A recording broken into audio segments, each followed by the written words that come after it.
जी अस्सलाम वालेकुम। हम लोग फैक्टोरियल एक्सपेरिमेंट डिस्कस कर रहे हैं इन basic designs. Actually factorial experiment multi factor experiments हैं। More than one factor same time आप एक ही डेटा में एनालाइज करेंगे। क्या वो सीआरडी से करना है, आरसीबीडी से, या लेटेंट स्केट से, इट डिपेंड्स कि हमारे पास एक्सपेरिमेंटल मटेरियल कैसा है। लास्ट टाइम हमने सीआरडी की बात की। मैंने कहा था सीआरडी में अगर आप एक सिंगल एंटिटीज है ट्रीटमेंट, लाइक सिर्फ टेम्परेचर, लो मीडियम हाई, सिंगल एंटिटी है, तो आप लिखते हो ट्रीटमेंट, एरर और टोटल। अगर यहाँ ट्रीटमेंट बनती है by the combination of the level of the factors, composite entries हैं, तो दो फैक्टर को मिला के एक ट्रीटमेंट बन रही है, तो फिर जो ट्रीटमेंट है वो स्प्लिट होगी फैक्टोरियल कंट्रास्ट्स में, जिसमें मेन इफेक्ट और इंटरेक्शन इफेक्ट। मेन इफेक्ट में वो जो फैक्टर्स हैं जैसे प्रेशर और लेवल्स हैं वो दो, और टोटल। आज का जो डिस्कशन है फैक्टोरियल एक्सपेरिमेंट अंडर आरसीबीडी। फर्क सिर्फ यह है कि मैंने यहां पर भी ट्रीटमेंट को ही स्प्लिट करना है। अगर सिंगल फैक्टर होता तो हम लिखते हैं ब्लॉक, ट्रीटमेंट, एरर, टोटल, और यहां पर उसी तरह से ब्लॉक, लेकिन ट्रीटमेंट की बजाय उसकी फैक्टोरियल स्प्लिट लिखी जाएगी, मेन इफेक्ट और इंटरेक्शन। बाकी सब चीजें जो हैं वो एज इट इज उसी तरह से ही इसमें आ जाएंगी।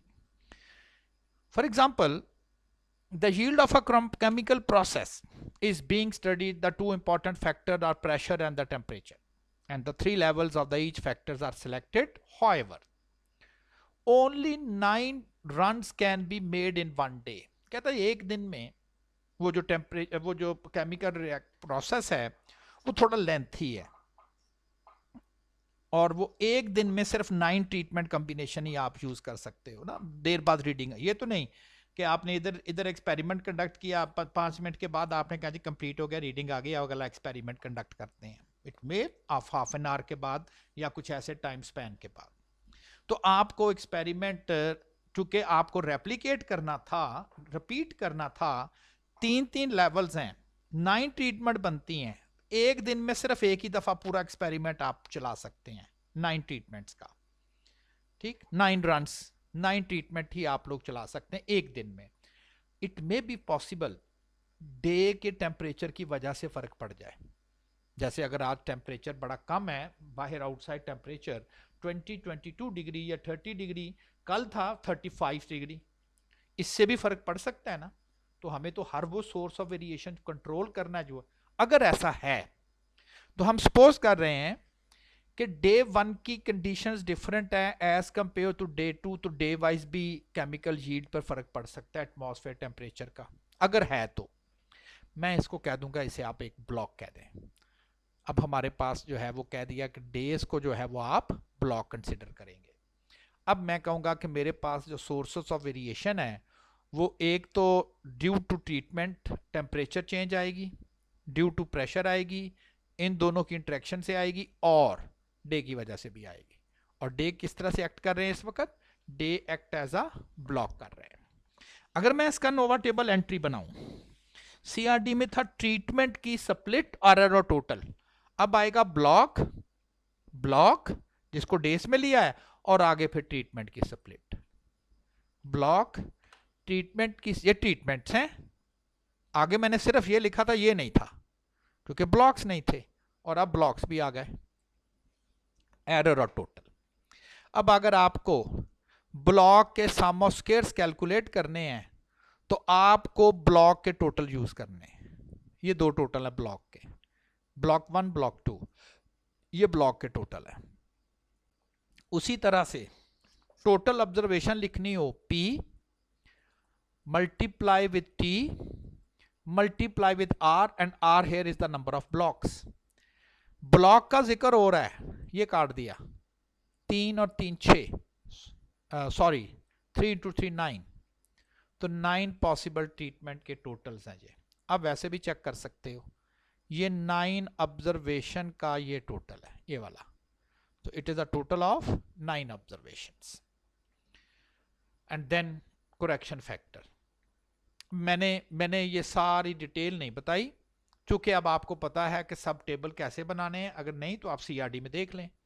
पहले मैंने टी क्रॉस पी सब टेबल बनाया होगा और यहां से 3 एंट्री की। बस ये बताना था कि ब्लॉक सम ऑफ स्क्वायर्स जो हैं वो किस तरह से आप डायरेक्टली कैलकुलेट कर सकते हैं। तो प्रीवियस लेक्चर में ये भी बताया जा रहा है कि मेन इफेक्ट्स, इन्हें क्या बोलते हैं? ये कहलाते हैं मेन इफेक्ट्स, ये कहलाता है इंटरेक्शन इफेक्ट्स। और यहां से आप लोग टेबल्स बनाए। बाकी एनालिसिस उसी तरह से। इंटरेक्शन नॉन सिग्निफिकेंट है, आपने वो सिर्फ टेबल्स बनाने हैं जिनके इफेक्ट सिग्निफिकेंट आ रहे हैं, दोनों के आ रहे हैं तो सेपरेट सेपरेट इनके टेबल्स आपने बना देने। मेन प्लॉट्स जिन्हें क्या कहते हैं? Main effect plots. टेम्परेचर, अगर आप हाई टेम्परेचर रखते हो you will get a better yield. अगर टेम्परेचर लो करोगे तो सबसे कम यील्ड आएगी, मीडियम में उससे बेहतर है। प्रेशर, और इसका प्रेशर से कोई ताल्लुक नहीं है चूंकि वो इंडिपेंडेंट है। प्रेशर 250 पे कम आएगी, 260 पे तकरीबन उतनी की रहती है या लिटिल बिट कम हो जाती है, but most effective when it is at 270। तो आपको टेम्परेचर का भी इंपैक्ट पता चल गया और प्रेशर का भी इंपैक्ट पता चल गया। लेकिन इस डेटा सेट में आपको ये आइडिया था तो डे टू डे भी वेरिएशन आनी है जो कि इतनी आ रही है। देखें वो मैंने अलहदा लिख दी। अगर ये मैं ना लिखता तो ये 13 ये भी एरर में चली जानी थी। डे टू डे वेरिएशन नहीं लिखी, एक्सप्लेन सोर्स में नहीं लिखी, तो कहां जानी थी? अगर आप नॉन डे को कंसिडर करें तो ये एरर में चली जानी थी। ठीक है ना? तो आपने इसको एरर में, तो एक ब्लॉक क्या करती है? To reduce the experimental error, तो उसने एक्सपेरिमेंटल एरर को रिड्यूस किया। इंटरप्रिटेशन जो है वो बिल्कुल उसी तरह से। इसका मतलब ये हो गया कि सबसे इंपॉर्टेंट चीज तो फिर ये हुई कि किसी तरह से अगर आप अनोवा टेबल की पहली 2 एंट्रीज बना दें, पहली 2, तो आप फिर सारी कैलकुलेशन कर सकते हैं। सारी फर्स्ट 2 एंट्री आपको पता होनी चाहिए।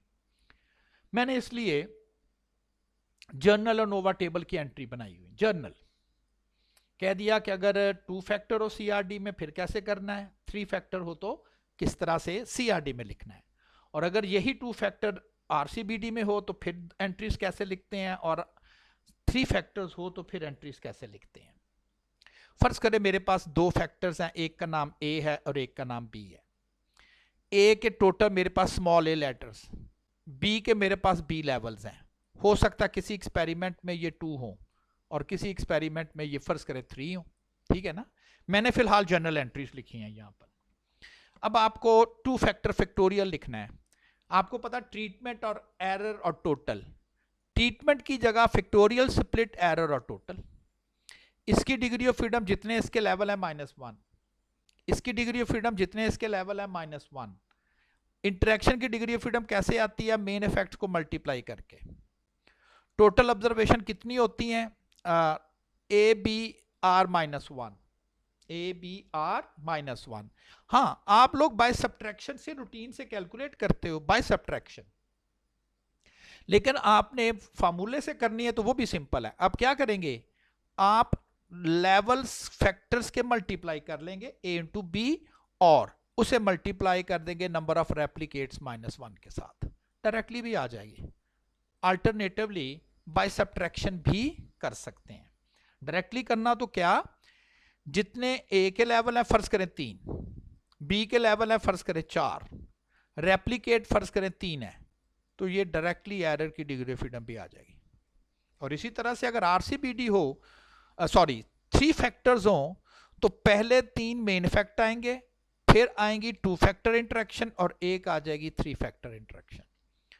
डिग्री ऑफ फ्रीडम उसी तरह से ही, ए की डिग्री ऑफ फ्रीडम जितने ए के लेवल -1, बी की जितने बी के लेवल -1, सी की जितने सी के लेवल -1। ए बी की कैसे? ए बी को मल्टीप्लाई कर दें, ए और सी की डिग्री ऑफ फ्रीडम मल्टीप्लाई कर दें, इसको और इसको, और बी और सी की मल्टीप्लाई कर दें, बी और सी की। बाकी रह गया ए बी सी, तीनों को मल्टीप्लाई कर दिया, और बेसिकली रह गया आर एरर।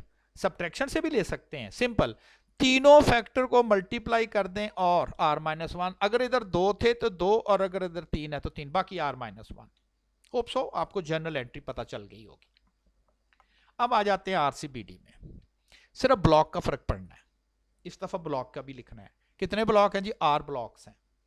R-1 ब्लॉक की हो गई, A-1, B-1, A into B-1 error. Note करें, इसमें ट्रीटमेंट के अलावा और कोई नहीं है, बस फैक्टर्स ही हैं ए बी और R-1। और यहां फैक्टर्स के अलावा और ब्लॉक भी है, एक है ना ब्लॉक, तो मैंने AB-1 लिख दिया। इसको और इसका नोट करें। अगर ट्रीट ब्लॉक फैक्टर्स के अलावा और कोई सोर्स ऑफ वेरिएशन में नहीं है तो AB-1, AB इंटू R-1। अगर फैक्टर्स के अलावा भी सोर्स ऑफ वेरिएशन में कोई और एंट्री आ रही है एक, तो AB-1, ठीक है ना। सिंपली 3 फैक्टर्स, ब्लॉक का सफर आया, बाकी आपको सारी एंट्री वही चल रही हैं, ये वाली जैसे ये लिखी थी हमने, सब एंट्री वही। अब यहां पर क्या आ रहा था? ABC इंटू R-1, चूंकि ए बी फैक्टर्स के अलावा और कोई नहीं था, यहां ABC-1 आ जाना है। ये देख, ABC-1 इंटू R-1। अच्छा, फर्क करें, यहां पर मैंने लिखा नहीं है, लाइक लैटेंट स्क्वायर होता, लैटेंट स्क्वायर, लैटेंट स्क्वायर में आना था रो, कॉलम, आगे आ जानी थी factorial split, A or into B, and then error, and then error. अब अगर मैं इसकी डिग्री ऑफ फ्रीडम आपसे डिमांड करूं कि जी इसकी डिग्री ऑफ फ्रीडम क्या आएगी? Number of rose R-1, number of columns R-1। आप कहेंगे सर वो तो C-1, C number of columns होने चाहिए थे। भाई लैटेंट स्क्वायर डिजाइन में जितनी रोज होती हैं मस्ट है उतने ही कॉलम्स होना। ये 2 वे ब्लॉक्स है, ये क्या है? 2 वे ब्लॉक्स हैं, ये 2 वे ब्लॉकिंग है, ये 2 वे ब्लॉक्स बने हुए हैं, सेम तादाद में होंगे, ठीक। तो इसकी R-1, इसकी भी R-1, ये टोटल आपके पास फर्ज करें A लेवल्स हैं, A में भी 2 में भी 3 में भी 4, इसकी वही B-1, इन दोनों को मल्टीप्लाई कर, बात रहेगी इसकी,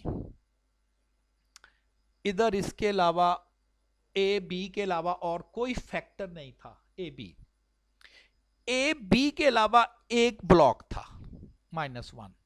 सिमिलरली इसके लिए लिखेंगे तो A B क्या आएगा? -2, चूंकि A B के अलावा मेन फैक्टर्स के अलावा 2 और भी हैं ये, और फिर उसी तरह से R-1।